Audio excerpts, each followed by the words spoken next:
The objective of the video training is to explain what a professional employer organization, or PEO, is, the requirements for initial licensure, and maintaining licensure in Montana.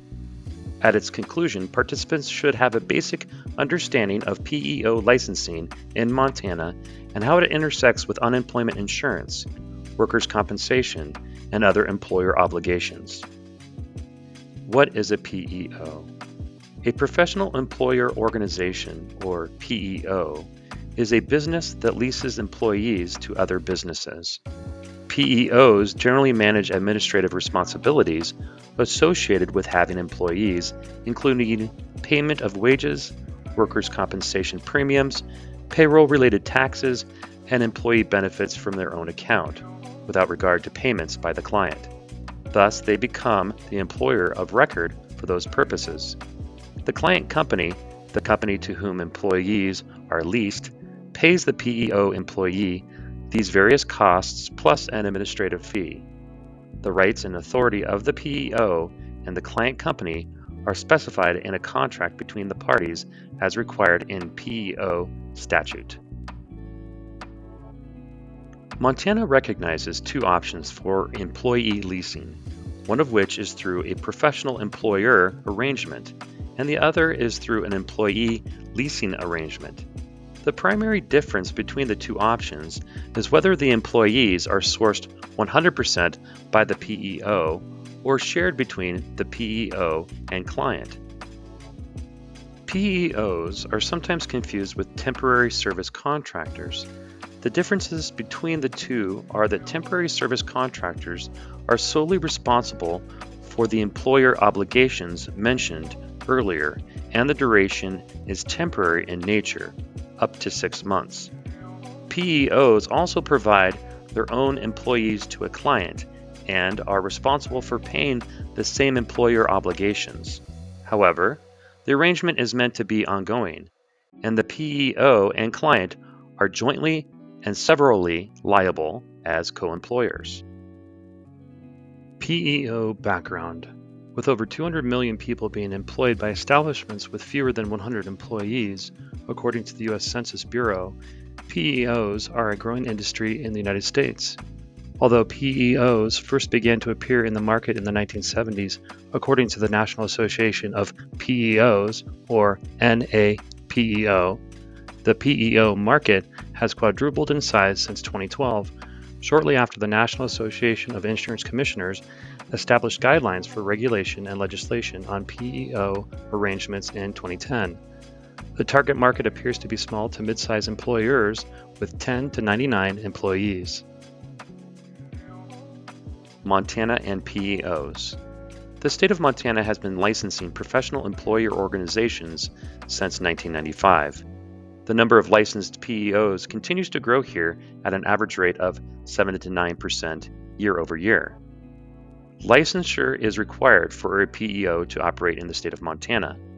This includes marketing to or providing services for Montana employers and providing services to out-of-state employers with employees working within the state. The Department of Labor and Industry's Employment Standards Division is responsible for administering the PEO license program. Licensing. Montana offers two types of PEO licenses, restricted and unrestricted. Specific requirements may be found in Title 39, Chapter 8 of the Montana Code Annotated. An unrestricted license requires a $750 fee annually.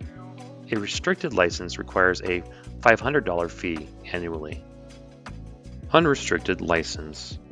An unrestricted license allows the PEO to market their services and enter into professional employer arrangements with employers in Montana. To qualify for an unrestricted license, a PEO must meet the requirements outlined in 39-8-202 MCA. If domiciled, or based permanently, outside the state of Montana, the PEO must be licensed and in good standing in that state if that state requires a license. The PEO must maintain a positive working capital, a net worth of not less than $50,000, and may be subject to providing a security deposit. Restricted license. The department may grant a restricted license to PEOs, allowing them to serve out-of-state clients that have employees working in-state under limited circumstances.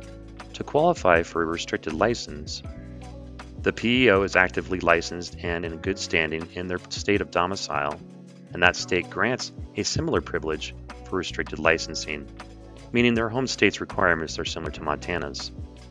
The PEO does not maintain a location in Montana or solicit clients who are residents of or domiciled in Montana, and the PEO does not have more than 100 leased employees working in Montana. Group licensing. Group licensing allows PEOs with multiple entities to operate in the state using one license.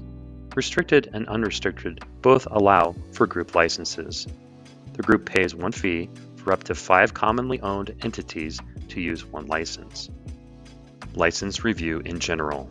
The department reviews each application and follows the requirements specified in statute and administrative rule to ensure applicants meet the minimum requirements before licensing PEOs. Staff determines financial stability by reviewing audited or compiled financial statements.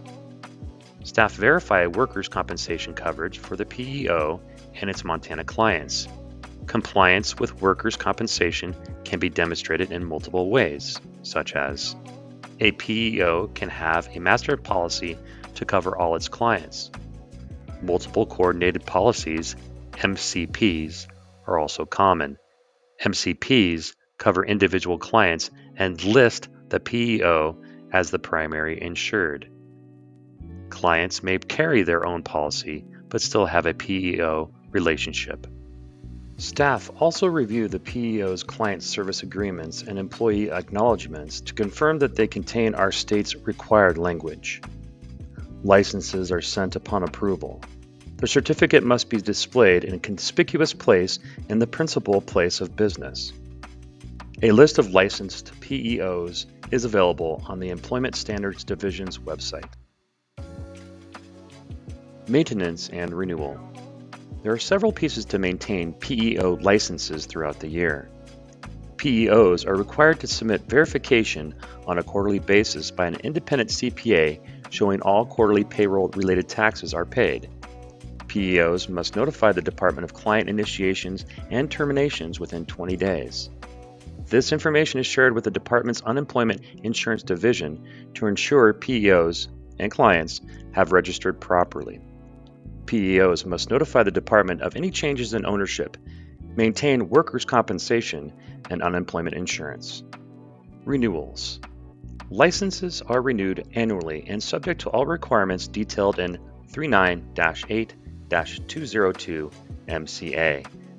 By administrative rule, a complete packet must be received 30 days prior to the expiration of the license to avoid a lapse, although a licensee may request an extension and provide reasoning and an alternative renewal date with a partially completed renewal application. Common reasons for extension relate to the preparation of financial statements and audit reports. Compliance and violations. The department strives to educate and assist PEO businesses in becoming licensed and staying in compliance.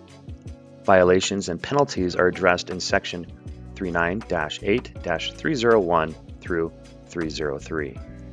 The department will investigate complaints of unlicensed practice and other alleged violations.